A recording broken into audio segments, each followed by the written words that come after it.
नमस्कार साथियों, मैं जितेंद्र सिंह चारण उत्कर्ष परिवार में आपका हार्दिक स्वागत और अभिनंदन करता हूं।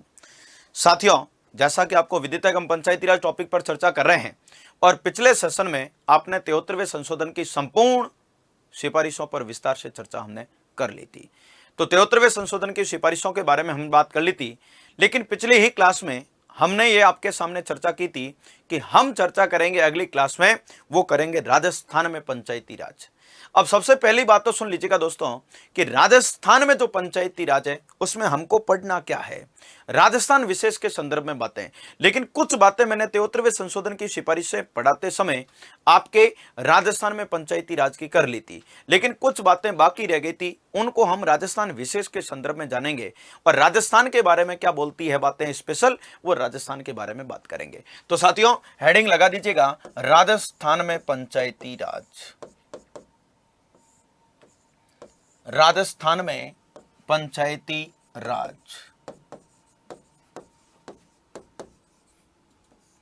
राजस्थान में पंचायती राज।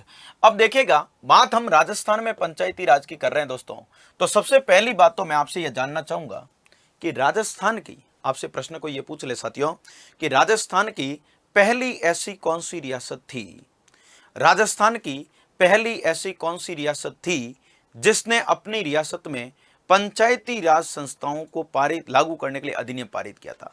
तो सबसे पहली बात नंबर 1 तो याद रखना साथियों कि राजस्थान में सर्वप्रथम राजस्थान में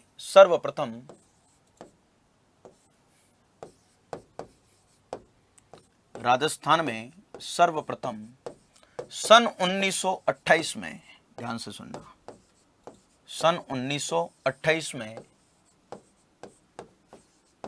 बीकानेर पहली रियासत बनी। राजस्थान में सर्वप्रथम सन 1928 में बीकानेर पहली रियासत बनी जिसने ग्राम पंचायत अधिनियम बनाया। रियासत बनी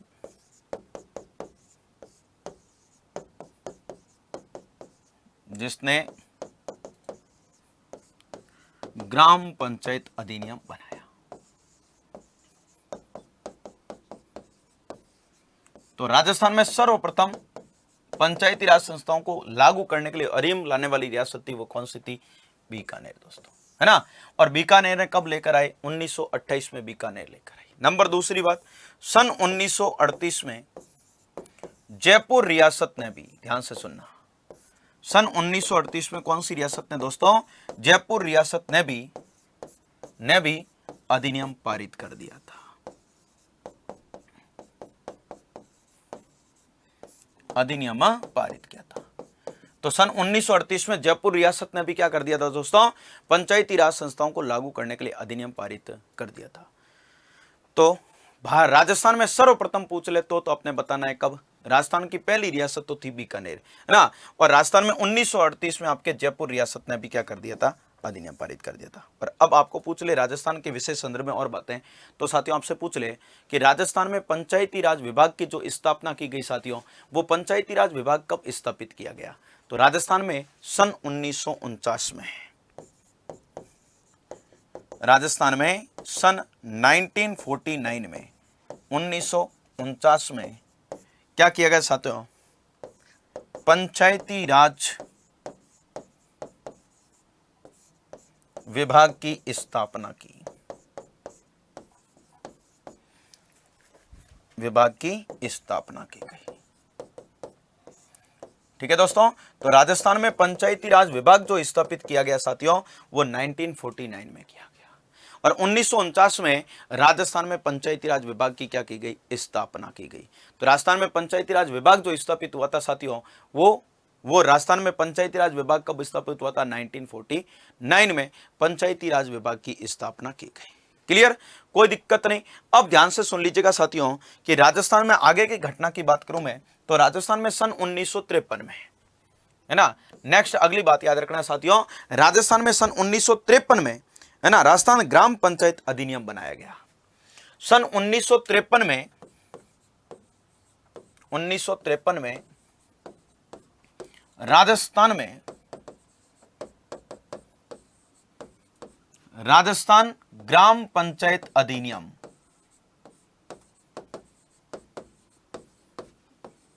ग्राम पंचायत अधिनियम बनाया गया। तो ग्राम पंचायत अधिनियम जो बनाया गया राजस्थान में, वो कब बनाया? 1953 में ग्राम पंचायत अधिनियम बनाया।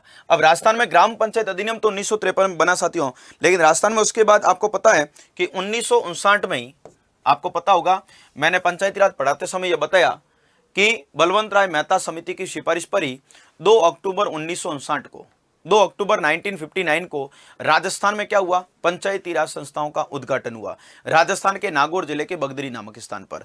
लेकिन साथियों 2 अक्टूबर 1959 को जो राजस्थान में पंचायती राज संस्थाओं का उद्घाटन किया गया ना, उस समय साथियों राजस्थान के मुख्यमंत्री कौन थे? है ना, 2 अक्टूबर 1959 को पंचायती राज संस्थाओं का उद्घाटन हुआ, बिल्कुल यस हुआ। वो किया पंडित जवाहरलाल नेहरू ने। कहां पर? राजस्थान के नागौर जिले के बगदरी नामक स्थान पर किया। लेकिन दोस्तों वो जो उद्घाटन आपने पढ़ा, वो उद्घाटन ऑल ओवर भारत का था, है ना। लेकिन उस समय राजस्थान के मुख्यमंत्री कौन थे? तो साथियों सन 1959 में पंचायती राज संस्थाओं के उद्घाटन के समय, पंचायती राज संस्थाओं के उद्घाटन के समय, संस्थाओं के उद्घाटन के समय, उद्घाटन के समय राजस्थान के मुख्यमंत्री कौन थे साथियों? उद्घाटन के समय राजस्थान के मुख्यमंत्री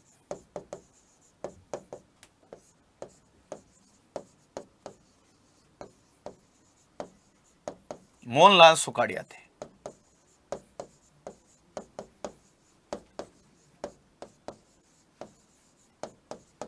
कौन थे दोस्तों? राजस्थान के मुख्यमंत्री मोहनलाल सुखाड़िया थे। अब राजस्थान में मुख्यमंत्री कौन थे? मोहनलाल सुखाड़िया। जब 1959 में राजस्थान में पंचायती राज संस्थाओं का क्या हुआ? उद्घाटन। और सन 1959 में ही राजस्थान जिला परिषद अधिनियम भी बनाया गया साथियों। सन 1959 में ही, ध्यान से सुन लेना, जिला परिषद अधिनियम बनाया गया।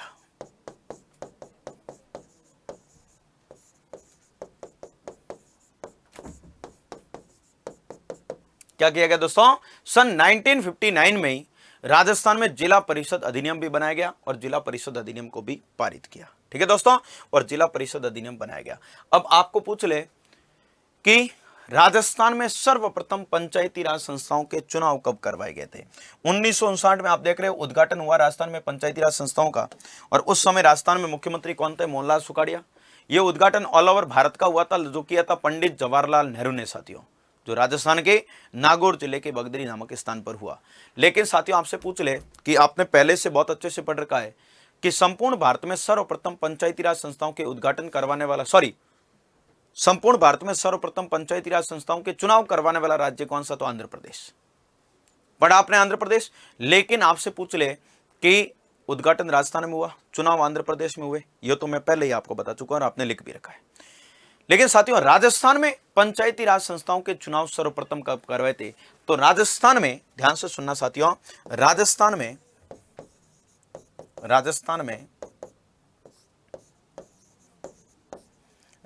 में पंचायती राज संस्थाओं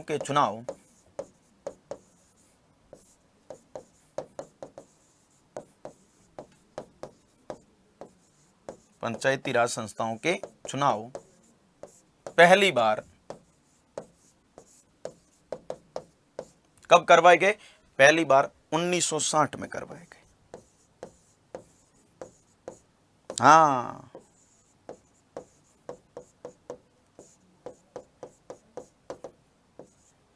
कब करवाए गए थे?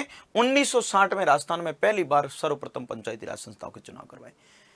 अब साथियों बहुत अच्छे से याद रख लेना कि 1960 में तो राजस्थान में पहली बार पंचायती राज संस्थाओं के चुनाव करवाए, ठीक है ना। हाँ, 2016 आरएएस प्री में, ध्यान से सुनना मेरी एक एक बात को, 2016 आरएएस प्री के पेपर में क्वेश्चन पूछा, और प्रश्न क्या पूछा साथियों कि राजस्थान में आज तक पंचायती राज संस्थाओं के चुनाव कितनी बार करवाए जा चुके हैं? 2016 में अब 2016 में आंसर अलग था और आज आंसर अलग होगा, क्योंकि 2016 के पेपर के बाद एक बार और चुनाव हो गए 2019 में, 2020 में चुनाव चल रहे हैं, अभी कुछ और कोरोना के कारण रुके हुए, वहां चुनाव बाकी है। तो मैं पूछ लूं 2016 में जो क्वेश्चन पूछा था उसका आंसर था 10। 2016 आरएस प्री के पेपर में जो क्वेश्चन पूछा उसका आंसर तो क्या था 10 बार। लेकिन आपसे प्रश्न पूछ ले कि आज तक, अब मैं वर्तमान की बात कर रहा हूं, 2021 को साथ में ले रहा हूं, 2021 तक राजस्थान में पंचायती राज संस्थाओं कितनी बार चुनाव हो चुके हैं। तो साथियों नोट लगा कर लेकर आऊं यहां पर कि आज तक राजस्थान में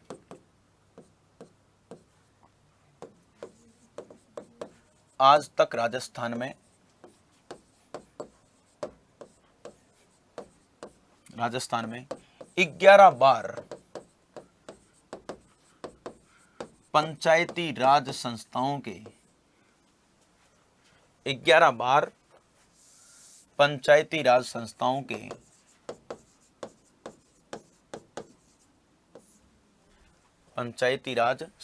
के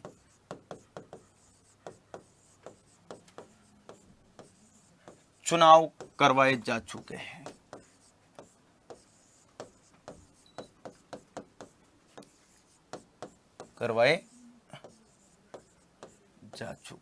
ये याद रख लेना, ठीक है। तो राजस्थान में सर्वप्रथम पंचायती राज संस्थाओं के चुनाव तो कब हुए थे दोस्तों 1960 में, पहली बार, है ना। पूछ ले सर्वप्रथम पंचायती राज संस्थाओं के चुनाव तो 1960 बताना दोस्तों। लेकिन राजस्थान में फिर पूछ ले आज तक पंचायती राज संस्थाओं के चुनाव कितनी बार हो चुके हैं। तो राजस्थान में आज तक पंचायती राज संस्थाओं के चुनाव हो चुके हैं साथियों 11 बार।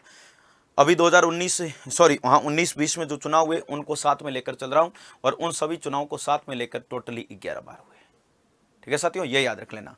लेकिन एक दोस्तों प्रश्न आपसे पूछ लेता हूं कि आरएस प्री 2016 में क्वेश्चन पूछा उसका आंसर 10 था, अब पूछे तो मैंने कहा 11 करना।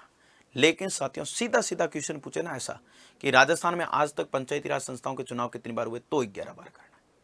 अगर आपको प्रश्न थोड़ा सा चेंज करके पूछ ले, और क्या करेगा चेंज जरा ध्यान से रख लेना, ध्यान बहुत अच्छे से बता रहा हूं आपको, ध्यान से सुनना मेरी बात को।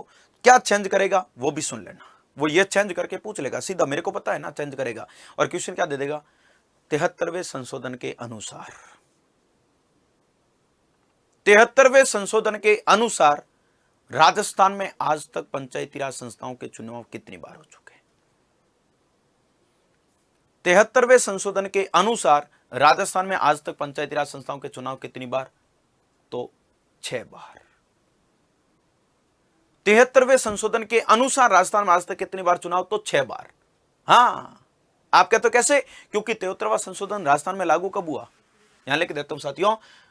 हाँ अगली बात भी ध्यान रखना कि 73वां संविधान संशोधन, ये वैसे लिख भी रखा है आपने पहले भी, लेकिन राजस्थान में पंचायती राज पढ़ रहे हैं तो मेरे को लिखवाना पड़ रहा है। 73वां संविधान संशोधन राजस्थान में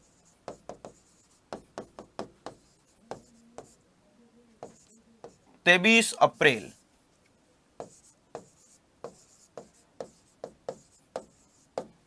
1994 को लागू हुआ।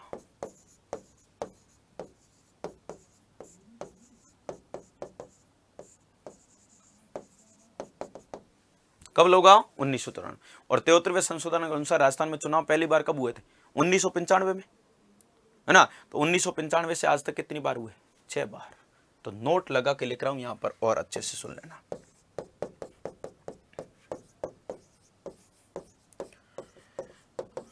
तेहत्तरवें संशोधन के अनुसार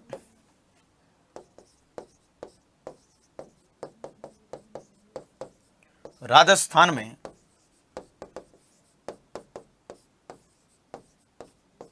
आज तक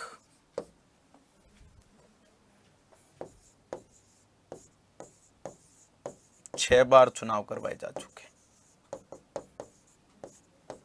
हाँ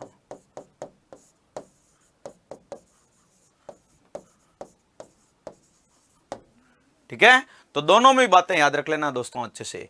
अगर मैंने कहा प्रश्न सीधा सीधा पूछ रहा है कि राजस्थान में आज तक पंचायती राज संस्थाओं के चुनाव कितनी बार, क्या आंसर आएगा 11 बार। और प्रश्न आपसे पूछ ले कि 73वें संशोधन के अनुसार राजस्थान में आज तक पंचायती राज संस्थाओं के चुनाव, तो 6 बार। मतलब सीधा सीधा स्पष्ट समझ गए होंगे आप कि 73वें संशोधन का नाम लेकर पूछे, अगर आपको 73वें संशोधन का नाम लेकर पूछे तो आंसर क्या दोगे रे भैया, तो आंसर दोगे 6 बार। और सीधा सीधा क्वेश्चन पूछ रहा है, बिना किसी का नाम लिए क्वेश्चन पूछ रहा है कि राजस्थान में आज तक पंचायती राज संस्थाओं के चुनाव कितनी बार, तो कर देना 11 बार। क्लियर? राजस्थान में आज तक कितनी बार, तो 11 बार, और 73वें का नाम लेके पूछे तो 6 बार। क्लियर? ये बातें आप राजस्थान विशेष। अब राजस्थान विशेष के संदर्भ में मैं बात करूं आपके सामने, तो राजस्थान विशेष के संदर्भ में कुछ समितियां बनी राजस्थान में पंचायती राज संस्थाओं के लिए, उनकी भी बातें आपको थोड़ी सी याद रखनी पड़ेगी साथियों, क्योंकि अक्सर पूछ ली जाती है। और उन समितियों में ध्यान से सुनना, पहली समिति जिसकी मैं आपके सामने चर्चा कर रहा हूं, है ना, वो ये है साथियों कि सन 1964 में 1964 में एक समिति बनी जिसका नाम था सादिक अली समिति, है ना। 1964 में बनी सादिक अली समिति ने, प्रश्न पूछ लिया जाता है साथियों इसलिए बता रहा हूं, सादिक अली समिति ने क्या कहा था, ग्राम सेवकों के, हां इसकी सिफारिश से आगे लिख रहा हूं, सादिक अली समिति ने ग्राम सेवकों के प्रशिक्षण पर अपनी अनुशंसा दी थी। ग्राम सेवकों के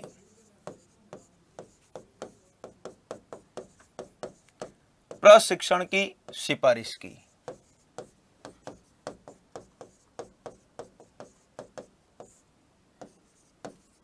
ठीक है दोस्तों, तो 1964 में बनी थी सादिक अली समिति, और उस सादिक अली समिति ने 1964 में जो बनी उसने ग्राम सेवकों के प्रशिक्षण की सिफारिश दी थी।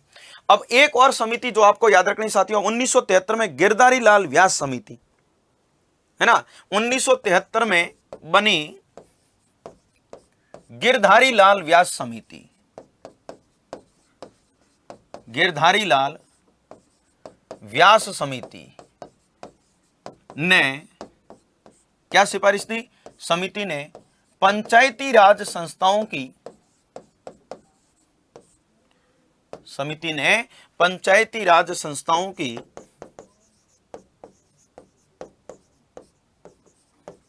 वित्तीय स्थिति को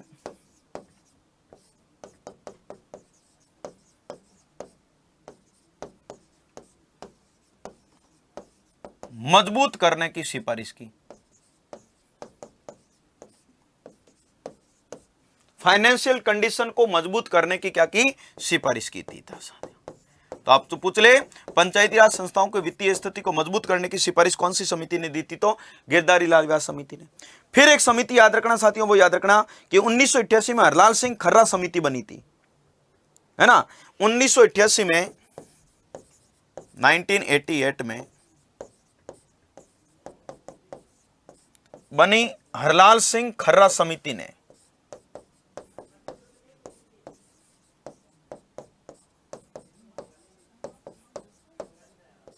हरलाल सिंह खर्रा समिति ने ग्रामीण विकास का, ध्यान से सुनना साथियों, हरलाल सिंह खर्रा समिति की सिफारिश क्या थी, ग्रामीण विकास की। इसने क्या कहा था, ग्रामीण विकास प्राधिकरण का विलय, ग्रामीण विकास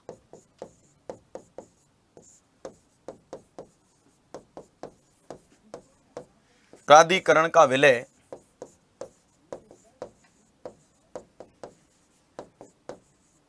जिला परिषद में कर दिया जाए। जिला परिषद में करने की सिफारिश की।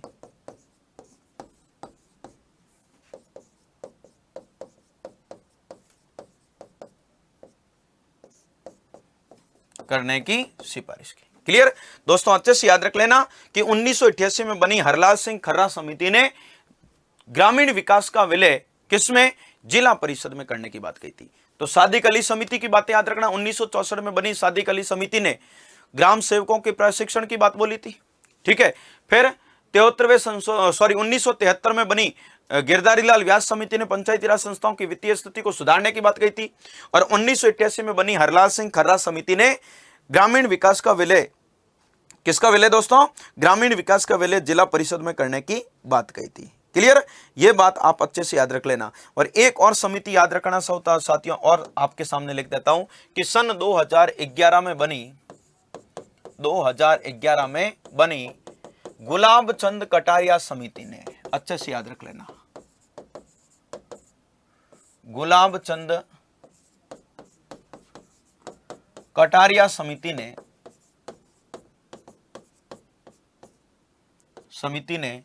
पंचायती राज संस्थाओं को, गुलाबचंद कटारिया समिति ने पंचायती राज संस्थाओं को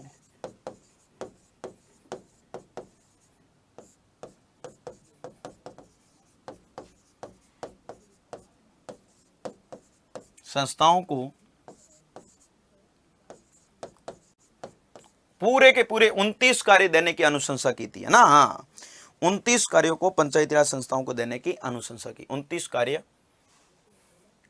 पंचायती राज संस्थाओं को 29 कार्य देने की अनुशंसा की, ऐसे लिख देते हैं ना। हाँ, देने की सिफारिश की, यानी गुलाबचंद कटारिया समिति ने कहा कि पूरे कार्य दे दो, ठीक है। 29 कार्य, क्योंकि आपने पढ़ा था कार्यों में, 29 कार्यों में आपने ये भी पढ़ रहा, राजस्थान ने कितने दे दी ये भी पढ़ रखा है ना। 73वें संशोधन ने कहा था कि पंचायती राज संस्थाओं को 29 कार्य देने चाहिए, लेकिन 29 के 29 देना कोई राज्य की बाध्यता नहीं है। 29 में से कितने देंगे ये राज्यों की इच्छा पर छोड़ा हुआ है। तो गुलाबचंद कटारिया समिति ने कहा था कि राजस्थान में पूरे कार्य दे दो। तो राजस्थान में आज तक कितने कार्य दे दिए? 18 + 5 आपने लिख रखे हैं अपनी कॉपी में, 23 कार्य दे दिए।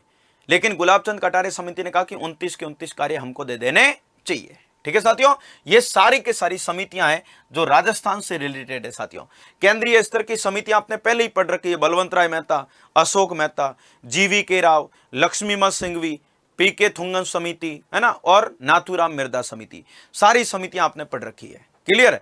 और अब यहां पर समितियां पढ़ रहे हो जो राजस्थान स्तर की है, ये राजस्थान वालों के लिए काम की है केवल, और वो है सादिक अली समिति, है ना, गिरधारी लाल व्यास समिति, हरलाल सिंह खर्रा समिति और गुलाबचंद कटारिया समिति। कब कब गठन हुआ इन समितियों का और इन्होंने क्या क्या सिफारिश दी, ये सारी चर्चा मैंने आपके सामने की है। और अब राजस्थान में भी आपको पता है कि राजस्थान में भी 3 स्तर पर पंचायती राज संस्थाओं का गठन किया जा रहा है। राजस्थान में भी 3 स्तर पर साथियों क्या हो रहा है? पंचायती राज संस्थाओं का गठन किया जा रहा है। तो राजस्थान में वर्तमान में कितने स्तर पर पंचायती राज संस्थाओं का गठन किया जा रहा है साथियों? त्रिस्तरीय पंचायती राज संस्थाओं का गठन किया जा रहा है। ठीक है दोस्तों, तो अब हमको राजस्थान में उन तीनों स्तरों की बात कर रही है कि वो 3 स्तर जो आपने पहले से पढ़ रखे हैं, स्तर को नाम तो आपने पहले से पढ़ रखे हैं, ग्राम पंचायत, पंचायत समिति और जिला परिषद।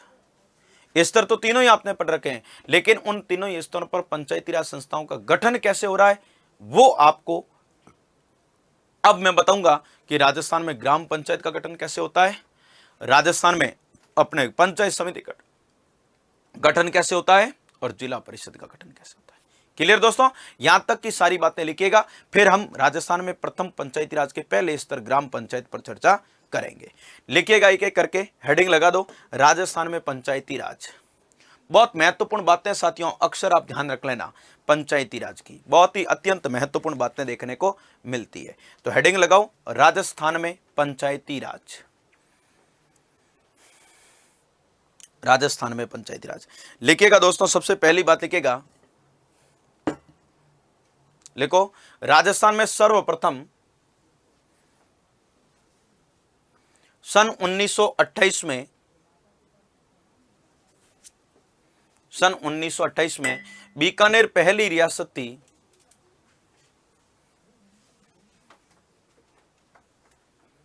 सन 1928 में बीकानेर पहली रियासत बनी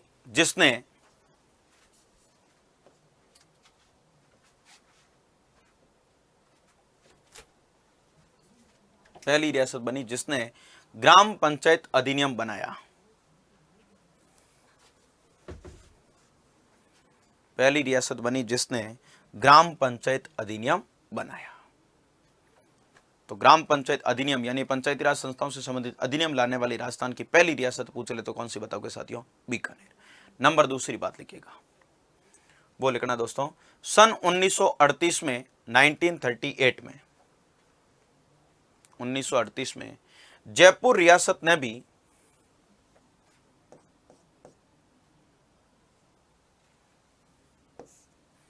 जयपुर रियासत ने भी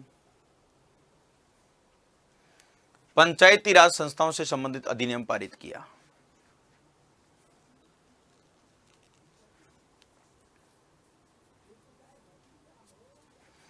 जयपुर रियासत ने भी पंचायती राज संस्थाओं से संबंधित अधिनियम पारित किया। कब किया? ठीक 10 वर्ष बाद 1938 में। 1928 में बीकानेर करता है, 1938 में जयपुर करता है, अधिनियम पारित किया। नेक्स्ट लिखिएगा साथियों, अगली बात राजस्थान में, नेक्स्ट लिखना दोस्तों, राजस्थान में सन 1949 में 1949 में 1949 में पंचायती राज विभाग की स्थापना की गई।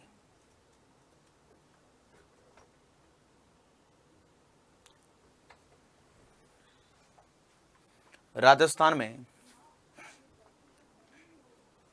सन 1949 में पंचायती राज विभाग की क्या की गई? स्थापना की गई। पंचायती राज विभाग जो स्थापित किया गया राजस्थान में, वो कब किया? 1949 में किया गया। पंचायती राज विभाग की स्थापना की गई। नेक्स्ट लिखिएगा दोस्तों, अगली बात वो लिखना, सन 1953 में 1953 में राजस्थान में ग्राम पंचायत अधिनियम बनाया गया।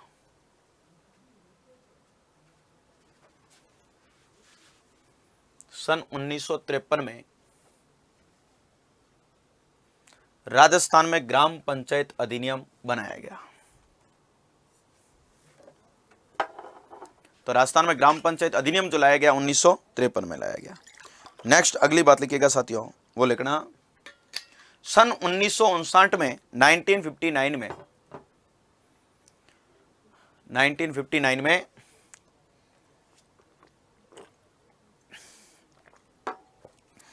पंचायती राज संस्थाओं के उद्घाटन के समय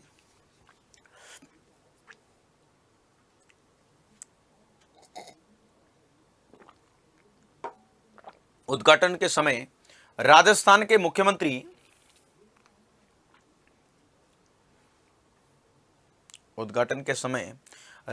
के मुख्यमंत्री मोहनलाल सुखाड़िया थे।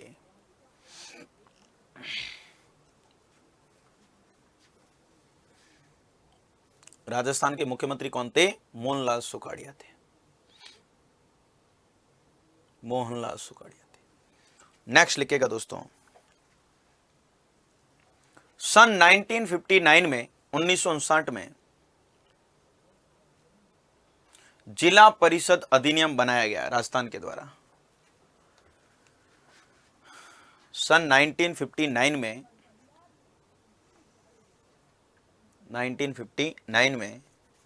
जिला परिषद अधिनियम बनाया गया। 1959 में जिला परिषद अधिनियम बनाया गया। नेक्स्ट लिखिएगा, राजस्थान में पंचायती राज संस्थाओं के चुनाव पहली बार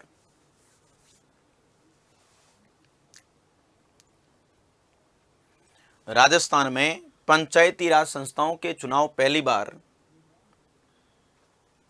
यानी कि सर्वप्रथम पहली बार 1960 में करवाए गए।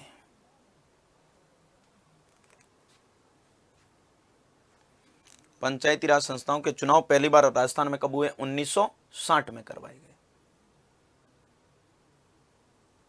1960 में करवाए गए। नेक्स्ट लिखिएगा, नोट लगा कर लिखना। अब राजस्थान में पहली बार चुनाव 1960 में, तो राजस्थान में आज तक कितनी बार चुनाव हो चुके हैं?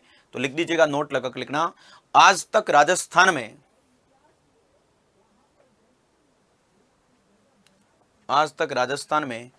11 बार पंचायती राज संस्थाओं के चुनाव करवाए जा चुके हैं।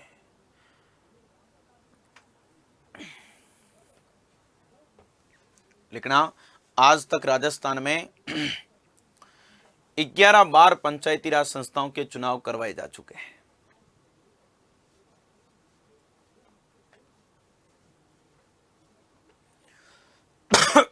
ग्यारह बार पंचायती राज संस्थाओं के चुनाव हो चुके हैं।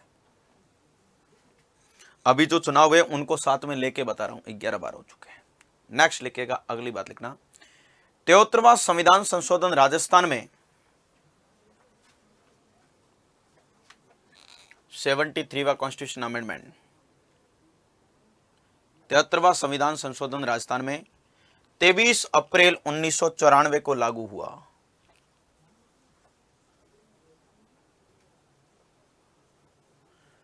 तिहत्तरवां संविधान संशोधन राजस्थान में 23 अप्रैल 1994 को लागू हुआ।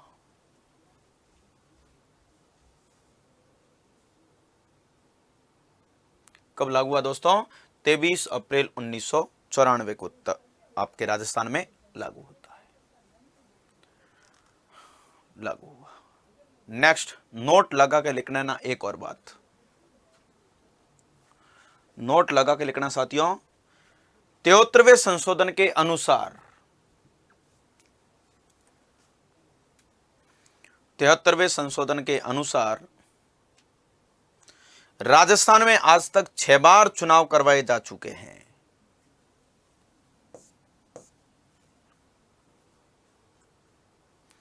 तिहत्तरवें संशोधन के अनुसार राजस्थान में आज तक 6 बार चुनाव करवाए जा चुके हैं।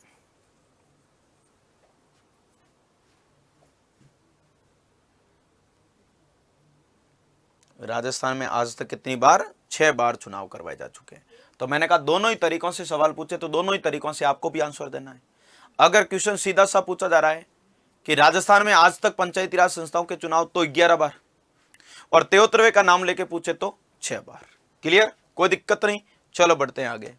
अब कुछ खास समितियां मैंने कहा बनी है, उनके बारे में भी लिख दीजिएगा, जो राजस्थान विशेष के संदर्भ में बनी है, और उन्होंने कब कब बनी और क्या क्या सुझाव दिया वो भी लिख दीजिएगा।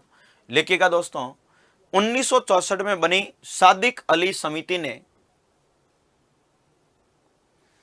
1964 में बनी सादिक अली समिति ने 1964 में बनी सादिक अली समिति ने ग्राम सेवकों के प्रशिक्षण की सिफारिश की।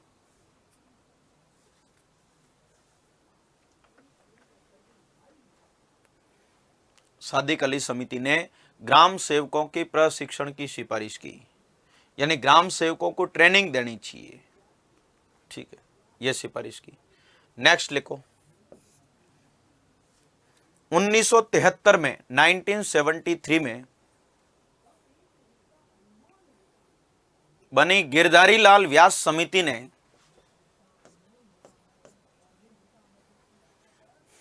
गिरधारी लाल व्यास समिति ने पंचायती राज संस्थाओं की गिरधारी लाल व्यास समिति ने पंचायती राज संस्थाओं की पंचायती राज संस्थाओं की वित्तीय स्थिति को मजबूत करने की सिफारिश दी।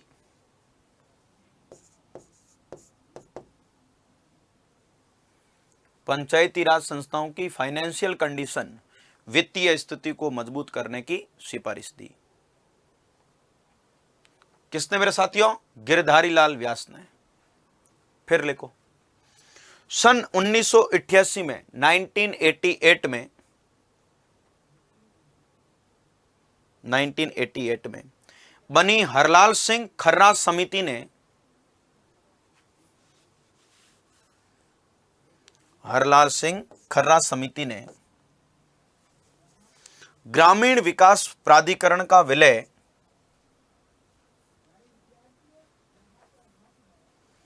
ग्रामीण विकास प्राधिकरण का विलय जिला परिषद में करने की सिफारिश की।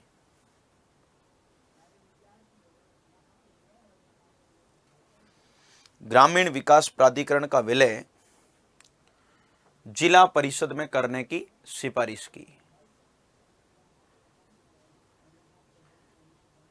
किसने भैया? हरलाल सिंह खर्रा ने। फिर एक और समिति लिख दीजिएगा, वो लिखना दोस्तों, 2011 में बनी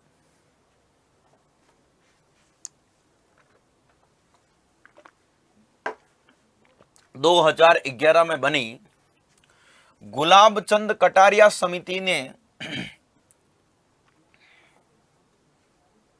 गुलाबचंद कटारिया समिति ने पंचायती राज संस्थाओं को 29 कार्य देने की सिफारिश की।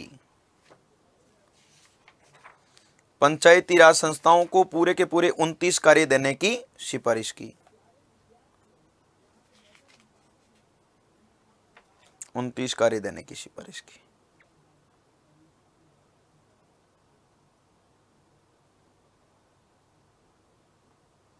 ठीक है, और फिर लिखो राजस्थान में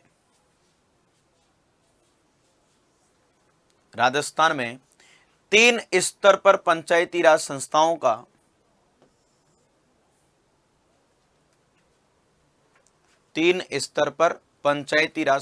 का गठन किया जा रहा है।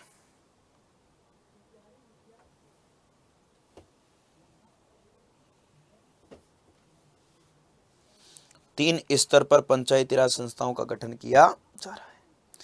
अब हम साथियों तीनों स्तर की बात करेंगे कि वो 3 स्तर कौन कौन से हैं जहां जहां पर पंचायती राज संस्थाओं का गठन हो रहा है।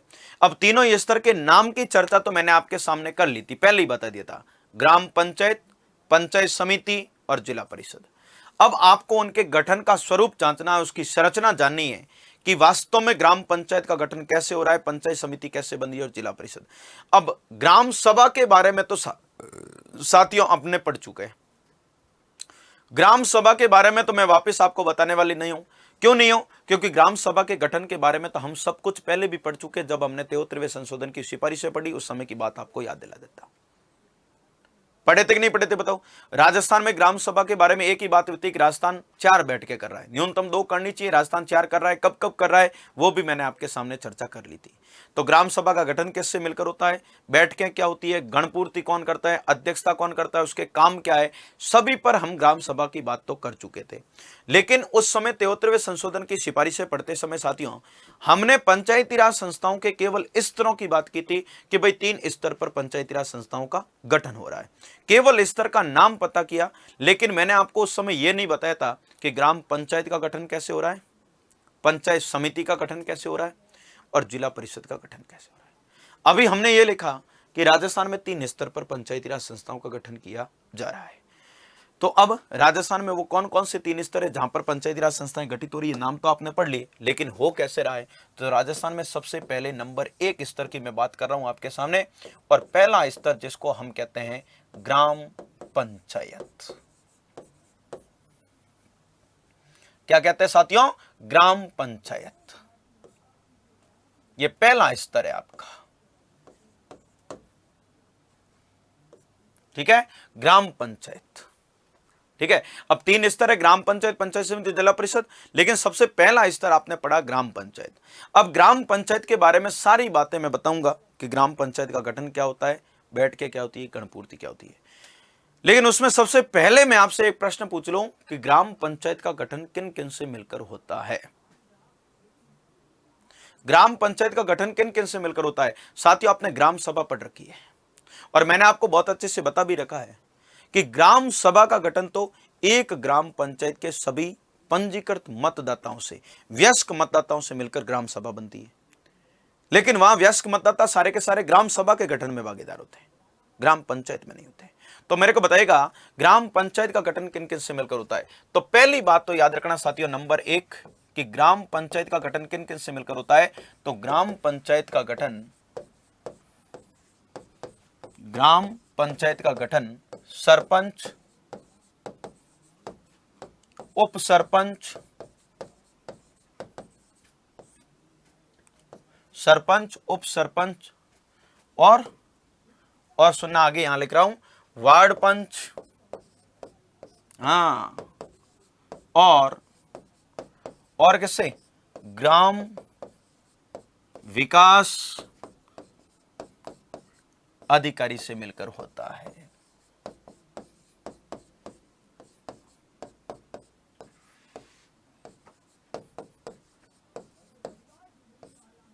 यह ध्यान रख लेना।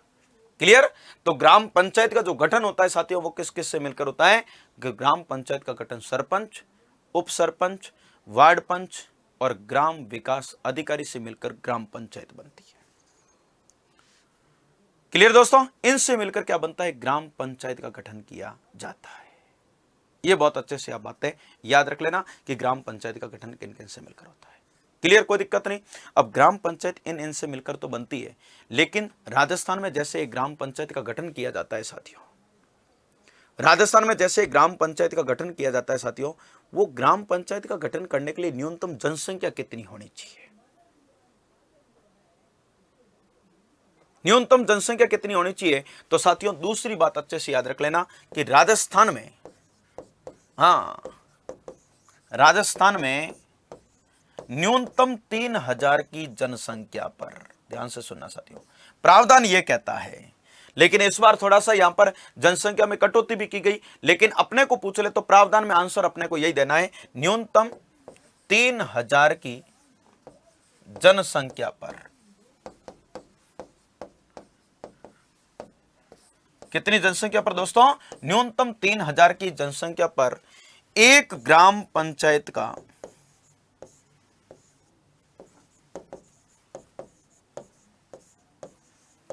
गठन किया जा सकता है। एक ग्राम पंचायत का गठन किया जा सकता है। तो पहली तो बात अच्छे से याद रख लेना कि राजस्थान में अगर ग्राम पंचायत का गठन करना है तो न्यूनतम जनसंख्या कितनी होनी चाहिए? 3000। 3000 की जनसंख्या पर एक ग्राम पंचायत बनेगी। अब 3000 की जनसंख्या पर जैसे ही एक ग्राम पंचायत बनेगी ना साथियों, तो इस जनसंख्या पर न्यूनतम वार्ड कितने होंगे? ध्यान से सुनना, वार्ड मतलब भाग। इस जनसंख्या पर न्यूनतम वार्ड कितने होंगे? तो साथियों अच्छे से याद रख लेना, न्यूनतम वार्ड होंगे 9। न्यूनतम वार्ड कितने होंगे? 9। और आगे और याद रखना कि 1000 की अतिरिक्त जनसंख्या पर, 1000 की अतिरिक्त जनसंख्या पर 2 वार्ड, ध्यान से सुन लेना दोस्तों, बहुत महत्वपूर्ण बात है, 2 वार्ड और जोड़े जाएंगे।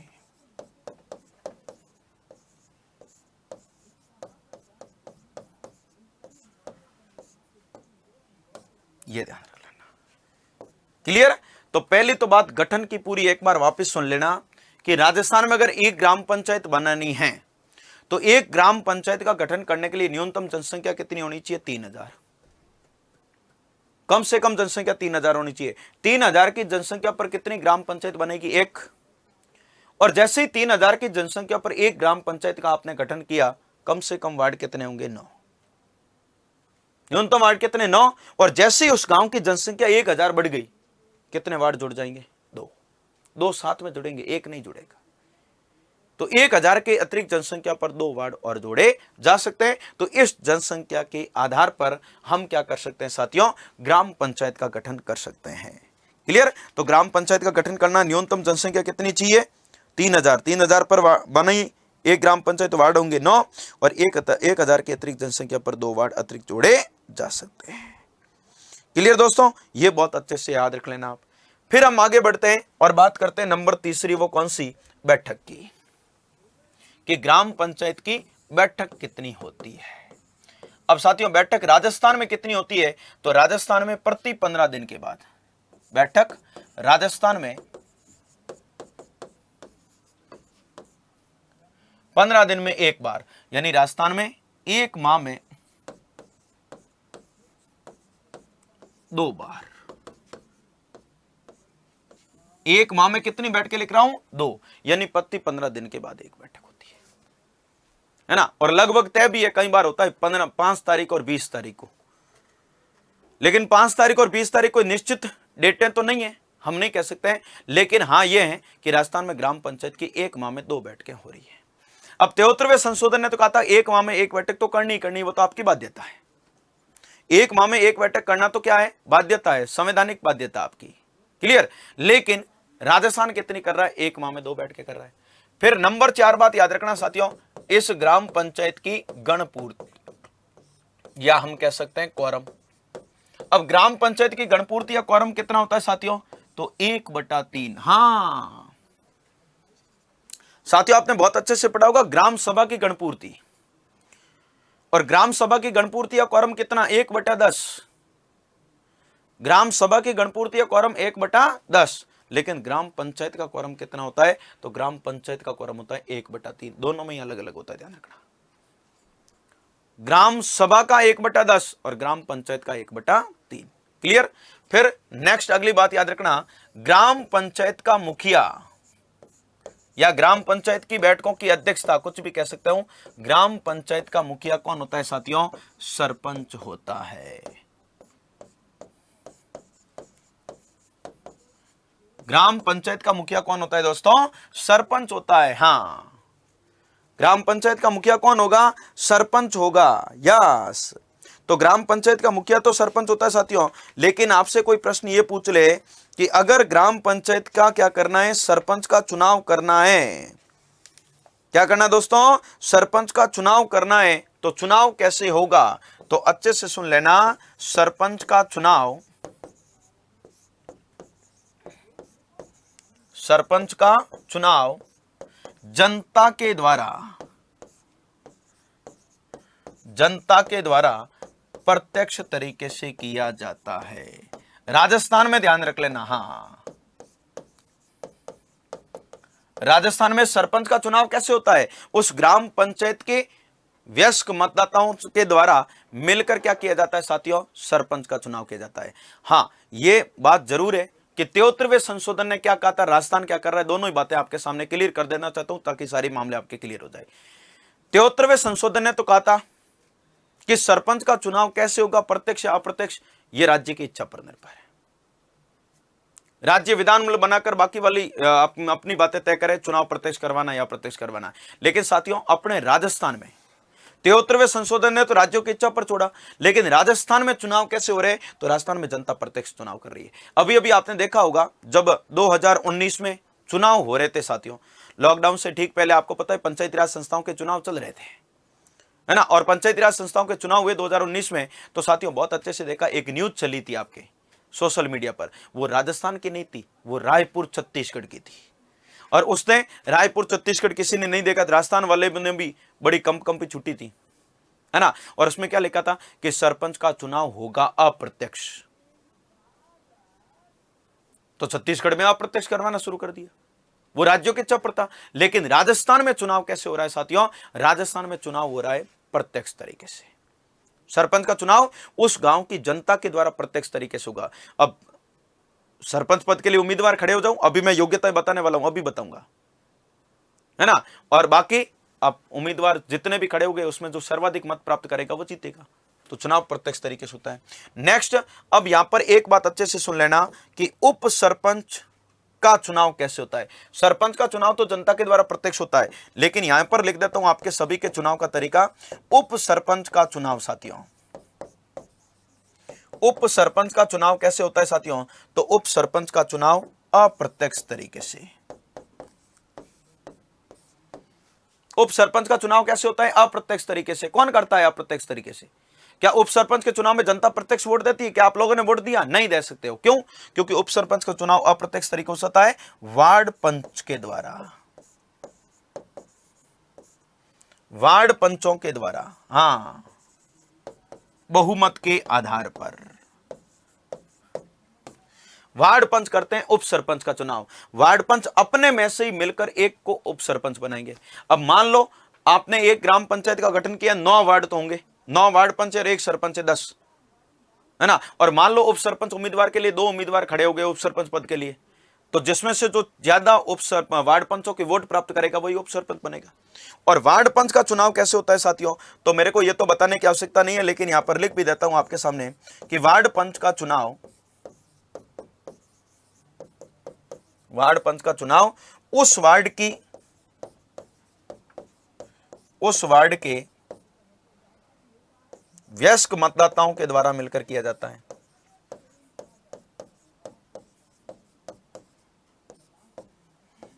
वयस्क मतदाताओं के द्वारा। हां, तीनों के चुनाव का तरीका सुन लेना साथियों। सरपंच का चुनाव तो जनता के द्वारा प्रत्यक्ष तरीके से होता है, राजस्थान की बात कर रहा हूं मैं, क्योंकि राजस्थान में पंचायती राज पढ़ रहे हैं हम। सरपंच का चुनाव तो जनता के द्वारा प्रत्यक्ष तरीके से। उप सरपंच का चुनाव अप्रत्यक्ष तरीके से कौन करता है? वार्ड पंचों के द्वारा बहुमत के आधार पर, ठीक है। और वार्ड पंच का जो चुनाव किया जाता है वो उस वार्ड के वयस्क मतदाताओं के द्वारा मिलकर वार्ड पंच का चुनाव किया जाता है, ठीक है साथियों। तो अब तीनों के चुनाव का तरीका तो आपने पढ़ लिया, लेकिन चुनाव के बाद आप ये जानोगे साथियों कि ये चुनाव लड़ने के लिए योग्यता क्या होनी चाहिए। तो अब हम बात करते हैं साथियों सरपंच पद हेतु योग्यताएं। सरपंच की योग्यताएं क्या होनी चाहिए? चुनाव तो आपने करवा दिया, चुनाव तो अप्रत्यक्ष तरीके से होगा, लेकिन योग्यताएं क्या होनी चाहिए? सबसे पहली बात तो सुन लेना साथियों, इनकी योग्यताओं का उल्लेख संविधान के कौन से अनुच्छेद में? तो अनुच्छेद 243F में है। अनुच्छेद 243F में पंचायती राज संस्थाओं के जनप्रतिनिधियों की क्या है? योग्यताएं। अब योग्यता में 243F ने तो क्या कहा साथियों? अनुच्छेद 243F में तो कहा है ना, 73वें संशोधन में 243F में योग्यता लिखते समय एक ही बात बोली, और वो बात क्या बोली साथियों? वो बात ये बोली कि न्यूनतम आयु 21 वर्ष होनी चाहिए। ध्यान से सुन लेना, मैं पूरी बात बोल के फिर योग्यता लिख रहा हूं, फिर राजस्थान में क्या योग्यता है वो ध्यान रखना। हम राजस्थान में पंचायती राज पढ़ रहे हैं। 73वें संशोधन ने तो एक ही बात बोली थी यहां पर योग्यता में, कहा न्यूनतम आयु 21 वर्ष होनी चाहिए, बस एक ही योग्यता। बाकी वाली योग्यता राज्य के विधानमंडल की इच्छा पर निर्भर होगी। बाकी वाली योग्यताएं राज्य का विधानमंडल तय करेगा।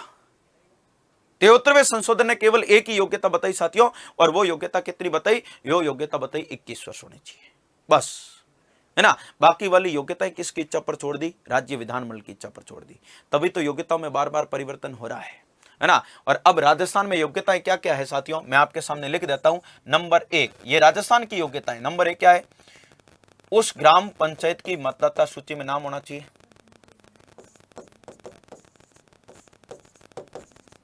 उस ग्राम पंचायत की मतदाता सूची में क्या होना चाहिए?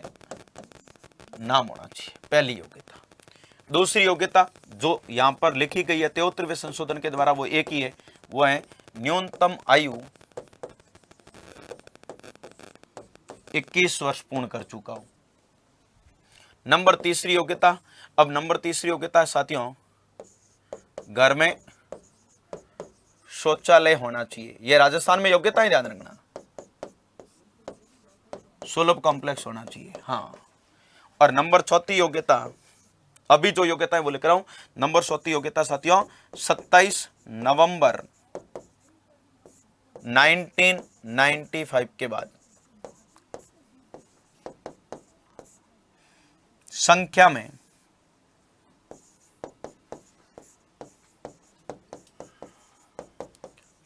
में तीसरी संतान नहीं होनी चाहिए। 27 नवंबर 1995 बाद संख्या में तीसरी संतान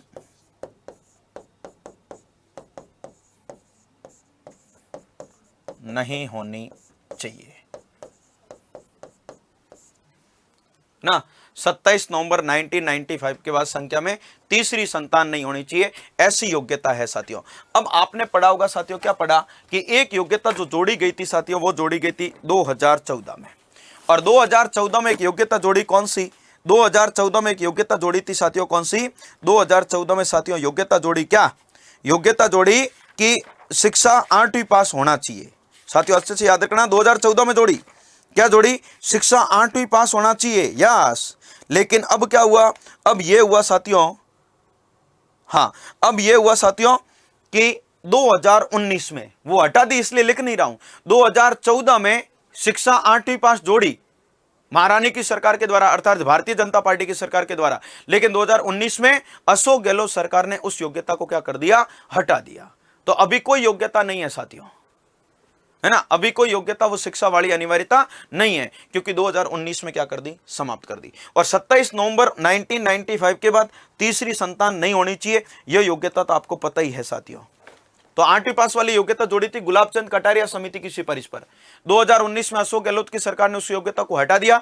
वर्तमान में शिक्षा की कोई अनिवार्यता नहीं है, वर्तमान में राजस्थान में यह योग्यता है। बाकी 73वें संशोधन ने तो अनुच्छेद 243 F में योग्यता बताते समय एक ही लाइन लिखी थी, न्यूनतम आयु 21 वर्ष होनी चाहिए और बाकी वाली योग्यता राज्य विधानमंडल अब अपने आप तय करें। ठीक है, अब बाकी वाली जितनी भी योग्यता वो राज्य विधानमंडल अपने आप तय कर रहा है। तो शिक्षा वाली योग्यता जोड़ी थी राजस्थान ने, हटा दी राजस्थान ने, तो वो राज्योों के विधानमंडल की इच्छा पर ही निर्भर है वो योग्यता है ना। क्यों? क्योंकि 73वें संशोधन ने कह रखा है कि बाकी वाली योग्यता ही है। ठीक है, तो ये योग्यता है। चुनाव का तरीका भी आपने पढ़ लिया कि सरपंच का चुनाव जनता के द्वारा प्रत्यक्ष तरीके से होता है। अब शपथ, त्याग पत्र और वेतन में तीनों ही बता चुका हूं आपको। बताया कि नहीं बताया था? बताया था ना। 73वें संशोधन की सिफारिश पढ़ते समय सरपंच को शपथ कौन दिलाता है? पीठासीन अधिकारी। सरपंच अपना त्याग पत्र किसको देगा? बीडीओ को, है ना। और सरपंच का वेतन कितना होता है? 5000। तो मैं शपथ, त्याग पत्र और वेतन वापस बताने वाला नहीं हूं। शपथ पीठासीन अधिकारी दिलाता है, त्याग पत्र बीडीओ को देगा और क्या? वेतन 5000 होता है। और साथियों यहां पर तीनों की बात बता देता हूं कि चाहे आपको पूछ ले, वर्बली बोल रहा हूं और अच्छे से लिख देना दिमाग में। सरपंच, उप सरपंच और वार्ड पंच तीनों ही अपना त्याग पत्र बीडीओ को देते हैं।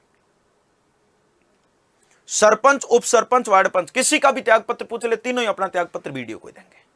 क्लियर? ये याद रखना। ठीक है, तो चुनाव, शपथ, त्याग पत्र, वेतन, योग्यताएं सब कुछ जान ली। अब ग्राम पंचायत में अंतिम बात बच गई साथियों, वो है आपके कि भाई चुनाव हो गया, शपथ ले ली, कार्यकाल तो 5 वर्ष पहले ही बता दिया, है ना, योग्यताएं हो गई, है ना, त्याग पत्र हो गया और वेतन भी हो गया। तो अब अंतिम बात क्या है? सरपंच को हटाया कैसे जाता है? वहां से प्रश्न कई बार पूछ लिया जाता है। तो साथियों अब हम पढ़ेंगे सरपंच को हटाने की प्रक्रिया।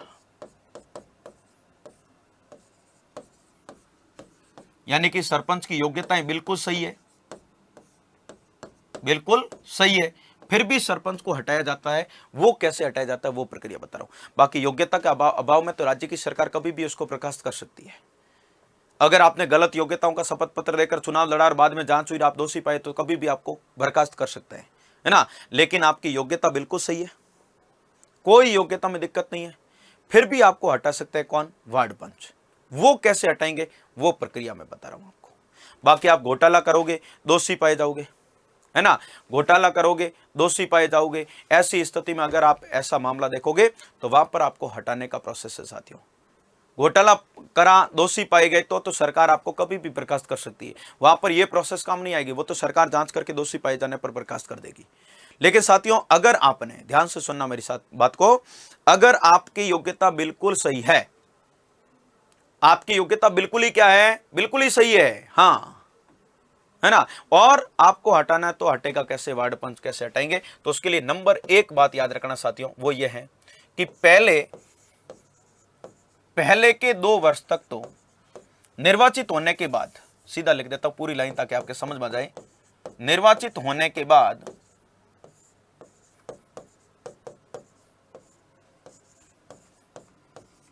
बाद अगले 2 वर्ष तक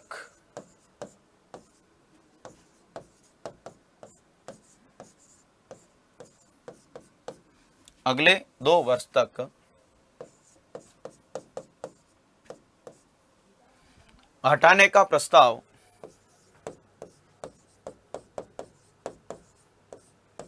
नहीं लाया जा सकता है।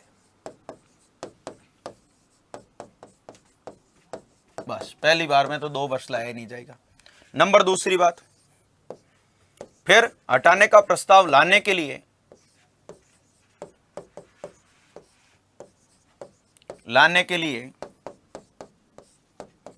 1/3 सदस्यों का, 1/4 नहीं है, यहां 1/3 है, ध्यान रखना। 1/3 सदस्यों का क्या जरूरी है? समर्थन जरूरी है, समर्थन जरूरी है। और अगर हटाने का प्रस्ताव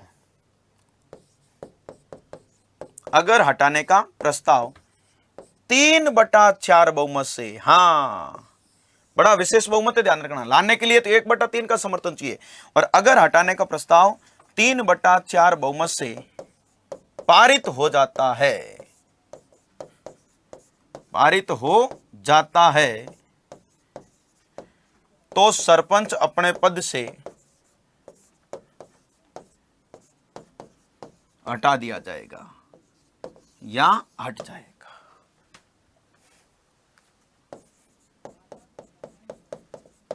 क्लियर। अब पहली बात तो सुनना, हटाने में पहली बार में तो 2 वर्ष तक हटाने का प्रस्ताव लाया ही नहीं जा सकता है।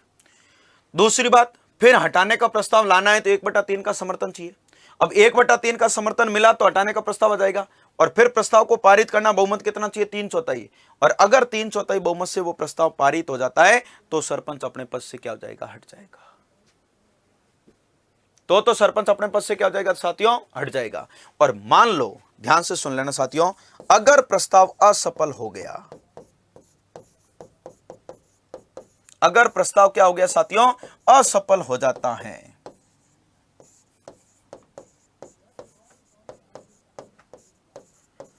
तो अगले 1 वर्ष तक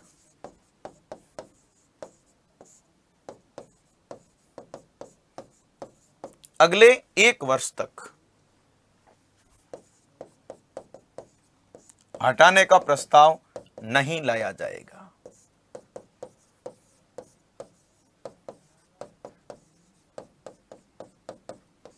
हाँ समझ में आ रहा है कि नहीं आ रहा है? फिर अगर प्रस्ताव असफल हो गया, मैंने असफल कैसे? 1/3 का समर्थन तो मिल गया लेकिन 3/4 बहुमत नहीं मिला, तो प्रस्ताव क्या होगा? असफल। और असफल करार हो गया तो फिर अगले 1 वर्ष तक और कोई हटाने का प्रस्ताव लाया ही नहीं जा सकता है। और फिर याद रखना, नंबर 5वीं बात हटाने में, वो क्या है? सरपंच के कार्यकाल के अंतिम वर्ष में, कार्यकाल के अंतिम वर्ष में,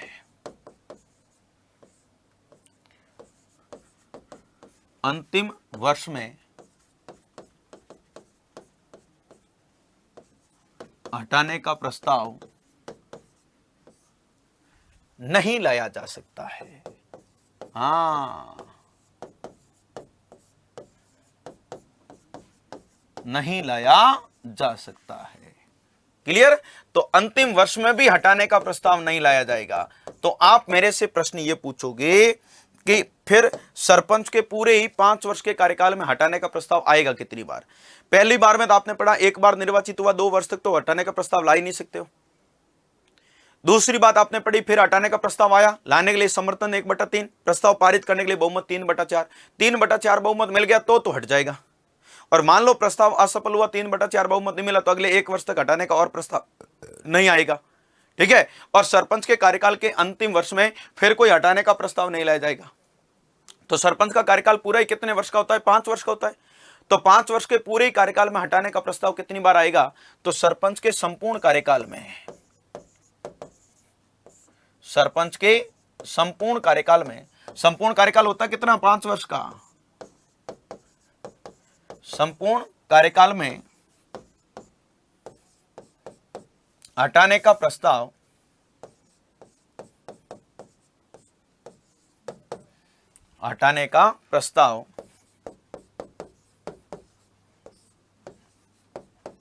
मात्र 2 बार लाया जा सकता है। हाँ, कितनी बार लाया जा सकता है? मात्र 2 बार लाया जा सकता है। क्लियर। पूरा कार्यकाल 5 वर्ष का होता है ना, उस पूरे 5 वर्ष के कार्यकाल में हटाने का प्रस्ताव मात्र 2 बार ही आएगा। ठीक है साथियों। और अब अंतिम बात एक और नोट लगा के लिख देता हूं, और वो ग्राम पंचायत की अंतिम बात होगी आपके। और वो क्या है साथियों? वो भाई ये है कि वर्तमान में राजस्थान में, वर्तमान में राजस्थान में कितनी? 11,341। इतनी है ना? 11,341 ग्राम पंचायतें हैं।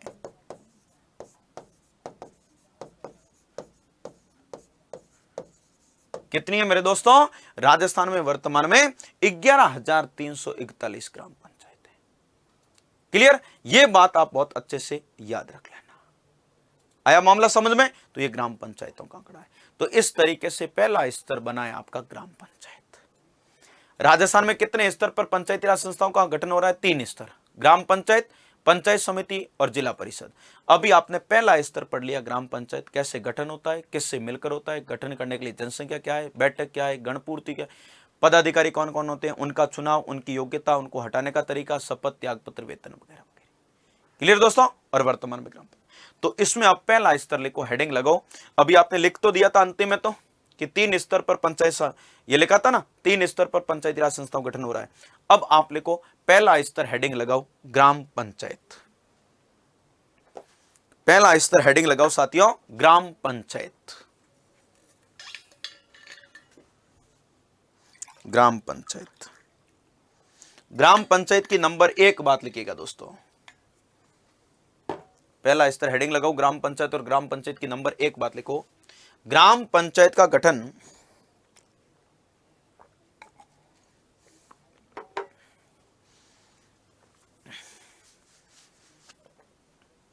ग्राम पंचायत का गठन सरपंच, उप सरपंच,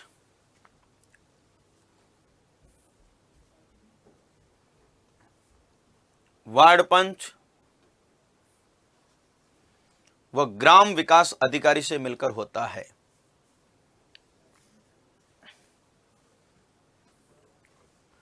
सरपंच, उप सरपंच, वार्ड पंच व ग्राम विकास अधिकारी से मिलकर होता है। किसका गठन साथियों? ग्राम पंचायत का। क्लियर? ये तो मिलकर होता है इनसे। अब लिखो अगली नंबर दूसरी बात। अब गठन कैसे, किस जनसंख्या के आधार पर किया जाएगा? तो लिखेगा राजस्थान में न्यूनतम, लिखना दोस्तों, राजस्थान में न्यूनतम 3000 की जनसंख्या पर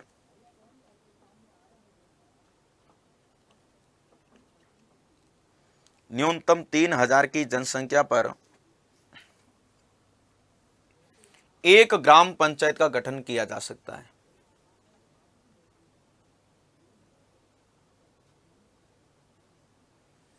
न्यूनतम 3000 की जनसंख्या पर एक ग्राम पंचायत का गठन किया जा सकता है। तो ग्राम पंचायत बनानी न्यूनतम जनसंख्या 3000 चाहिए। लिखो अगली बात, इस जनसंख्या पर न्यूनतम वार्ड 9 होंगे। यह भी लिख दो, इसी को आगे कंटिन्यू करके लिखना। इस जनसंख्या पर न्यूनतम वार्ड कितने होंगे? 9। और आगे लिख देना 1000 की अतिरिक्त जनसंख्या पर,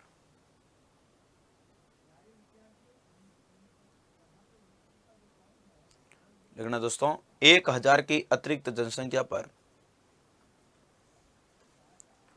2 वार्ड और जोड़ दिए जाएंगे।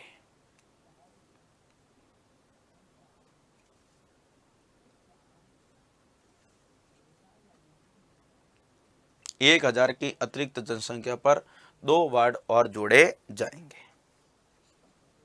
क्लियर? तो पहले तो गठन करने के लिए जनसंख्या 3000 चाहिए। 3000 की जनसंख्या पर बनी तो वार्ड होंगे 9, और जनसंख्या 1000 बढ़ गई तो वार्ड जुड़ेंगे 2। क्लियर? फिर लिखो आप ग्राम पंचायत की बैठक।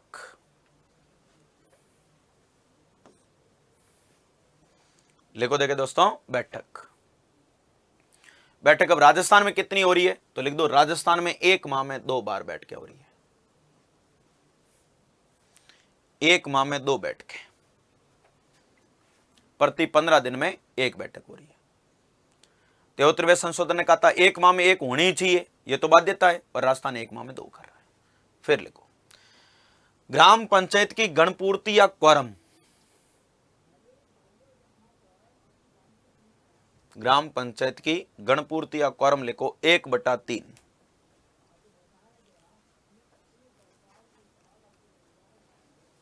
ग्राम पंचायत की गणपूर्ति या क्वारम लिख दो साथियों 1/3।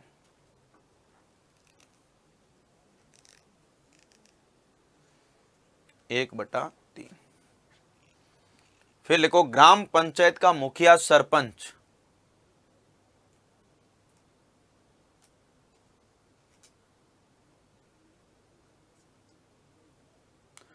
देखो दोस्तों ग्राम पंचायत का मुखिया कौन होता है? सरपंच होता है, मुखिया सरपंच। फिर लिखो सरपंच का चुनाव जनता के द्वारा प्रत्यक्ष तरीके से किया जाता है।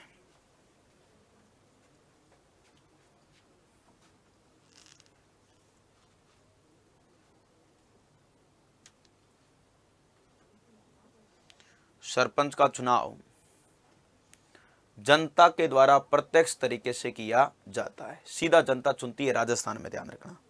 बाकी मैंने कहा चुनाव वैसे विधानमंडल की इच्छा पर छोड़ा गया था, विधानमंडल कैसा कानून बनाना चाहिए बना सकती है, लेकिन राजस्थान में प्रत्यक्ष तरीके से करवाए जा रहे हैं, ये याद रखना।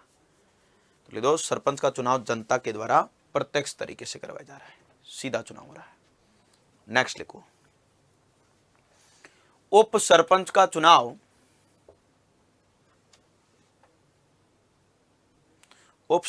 चुनाव अप्रत्यक्ष तरीके से वार्ड पंचों के द्वारा बहुमत के आधार पर किया जाता है।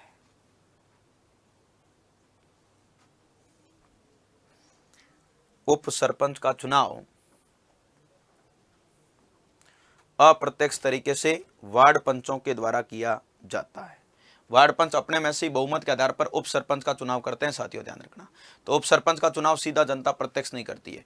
उप सरपंच भी पहले चुनाव लड़ता है वार्ड पंच के रूप में। किसके रूप में? वार्ड पंच के रूप में। और फिर जो जितने भी वार्ड पंच जीते हैं ना, उनमें से एक को उप सरपंच बनाया जाएगा, और वो बनाएंगे वार्ड पंच अपने में से एक को बहुमत के आधार पर। जिसके साथ ज्यादा वार्ड पंच होंगे वही उप सरपंच बनेगा, सीधी सी बात है, ठीक है। और अब आपसे पूछ ले वार्ड पंच का चुनाव कैसे होता है, तो ये भी लिख देना साथियों, है ना। वो लिख दो, वार्ड पंच का चुनाव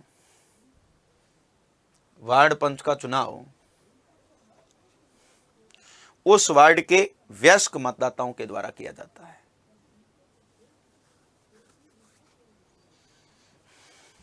वार्ड पंच का चुनाव उस वार्ड के वयस्क मतदाताओं के द्वारा किया जाता है।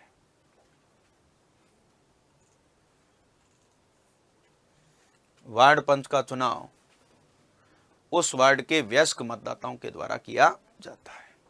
तो ये तो वे तीनों के चुनाव। फिर लिखो आप सरपंच पद हेतु योग्यताएं। अब चुनाव तो लड़ लोगे, लेकिन चुनाव लड़ने के लिए क्या चाहिए? योग्यताएं चाहिए ना। तो वो कैसी योग्यताएं होनी चाहिए? लिखो सरपंच की योग्यताएं।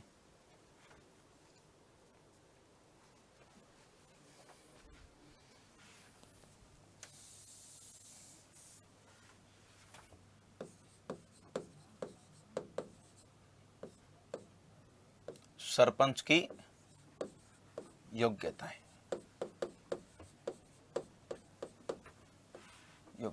उल्लेख कौन से आर्टिकल में लिख दो साथियों? पहले तो उल्लेख लिख दो अनुच्छेद 243 एफ में, अनुच्छेद 243 एफ में। अब मैंने कहा, बार बार बोल चुका हूं कि 73वें संशोधन ने 243 एफ में योग्यताओं के नाम पर केवल एक योग्यता लिखी, न्यूनतम आयु 21 वर्ष होनी चाहिए। बाकी योग्यताओं का निर्धारण राज्य विधानमंडल करेगा, है ना। राज्य विधानमंडल की इच्छा पर छोड़ दिया बाकी वाली योग्यताएं। तो ये जो योग्यताएं मैं लिखवा रहा हूं ना अब सारी, वो राजस्थान की इच्छा पर निर्भर हो रही है। 21 वर्ष के अलावा जितनी भी योग्यता वो राजस्थान की है, सभी में ऐसी योग्यता होना कोई जरूरी नहीं है। तो लिखो योग्यता में नंबर 1, उस ग्राम पंचायत की मतदाता सूची में नाम होना चाहिए।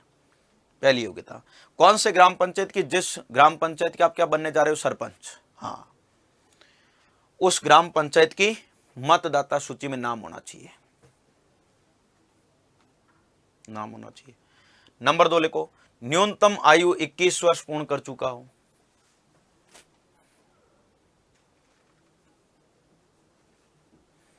न्यूनतम आयु 21 वर्ष कंप्लीट कर चुका हो।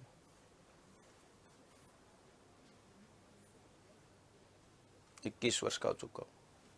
नंबर 3 लिखो, घर में शौचालय होना चाहिए।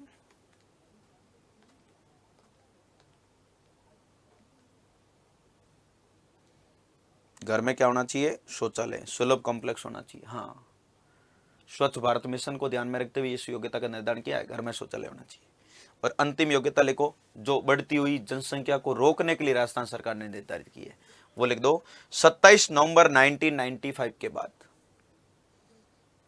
27 नवंबर 1995 के बाद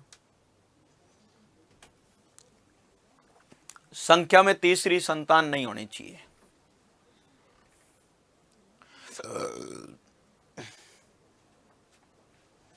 27 नवंबर 1995 के बाद संख्या में तीसरी संतान नहीं होनी चाहिए।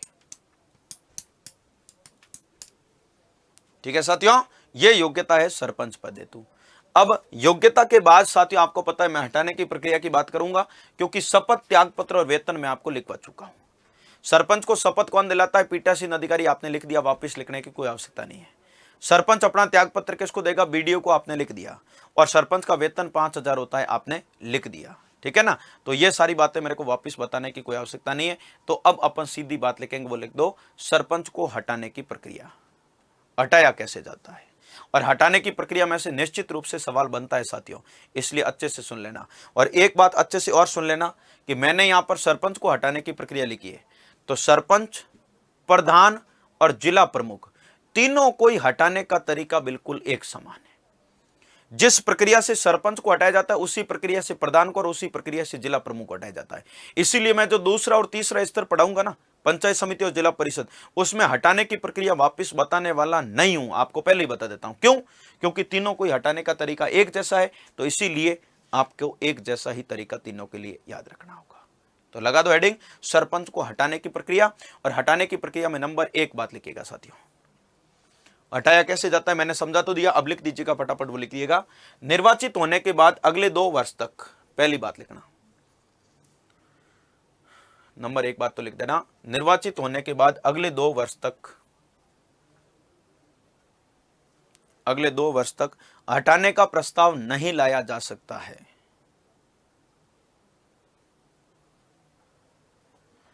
हटाने का प्रस्ताव नहीं लाया जा सकता है।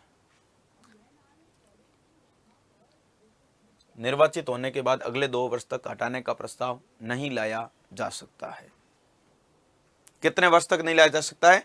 2 वर्ष तक हटाने का प्रस्ताव नहीं ला सकता है, पहली बार में तो क्लियर। नंबर दूसरी बात लिखो, फिर प्रस्ताव लाने के लिए पहली बार में 2 वर्ष तक लाया नहीं जाएगा, फिर प्रस्ताव लाया जाएगा तो क्या होना चाहिए वो लिखना, फिर प्रस्ताव लाने के लिए 1/3 सदस्यों का समर्थन जरूरी है।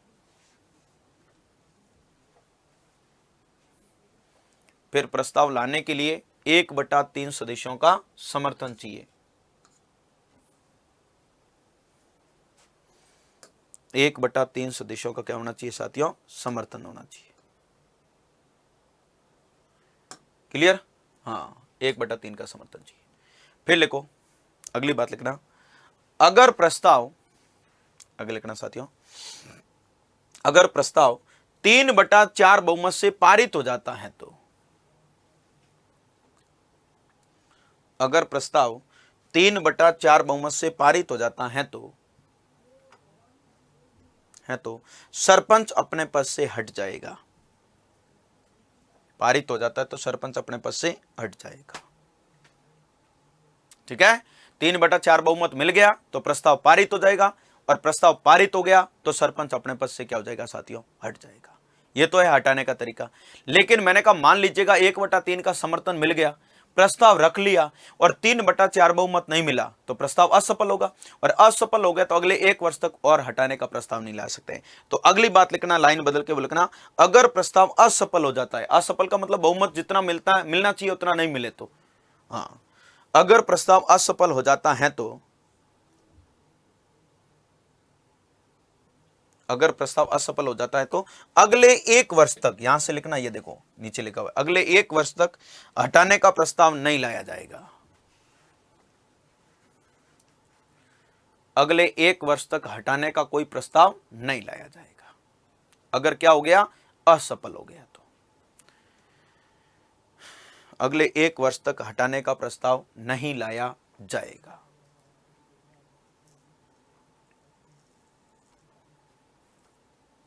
नहीं लाया जाएगा। क्लियर? फिर लिखो, फिर लिखो, कार्यकाल के अंतिम वर्ष में,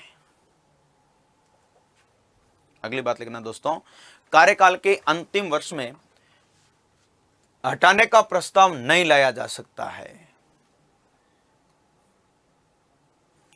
कार्यकाल के अंतिम वर्ष में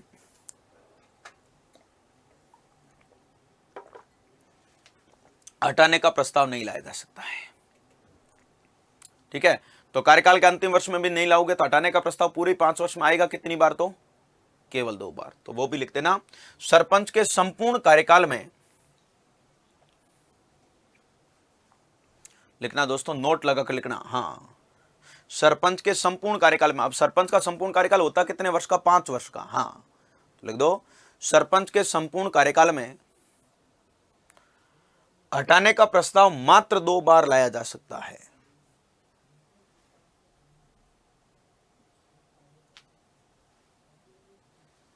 सरपंच के संपूर्ण कार्यकाल में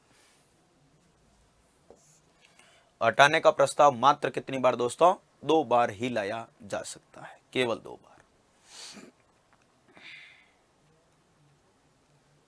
2 बार लाया जा सकता है। क्लियर? ये है आपके सरपंच के हटाने का तरीका। और अब अंतिम नोट लगाओ ग्राम पंचायत में, और वो लिख दो, वर्तमान में राजस्थान में 11,341 ग्राम पंचायतें हैं। वर्तमान में राजस्थान में 11,341 ग्राम पंचायतें हैं। टोटली ग्राम पंचायतों की संख्या 11,341 है। ठीक है दोस्तों, ये होता है आपका पहला स्तर कंप्लीट। कौन सा? ग्राम पंचायत। अब राजस्थान में कितने स्तरीय पंचायती राज चल रहा है? त्रिस्तरीय, है ना। और 3 स्तर कौन कौन से? ग्राम पंचायत, पंचायत समिति और जिला परिषद, जिसमें पहला स्तर मैंने आपको विस्तार से समझा दिया है, और वो है दोस्तों ग्राम पंचायत, जिसको समझकर हमने लिख भी दिया है। क्लियर? तो अब दूसरा स्तर और तीसरा स्तर रह गया पंचायत समिति और जिला परिषद। क्योंकि राजस्थान में जो पंचायती राज चल रहा है वो कितने स्तरीय चल रहा है पूछ ले तो त्रिस्तरीय चल रहा है।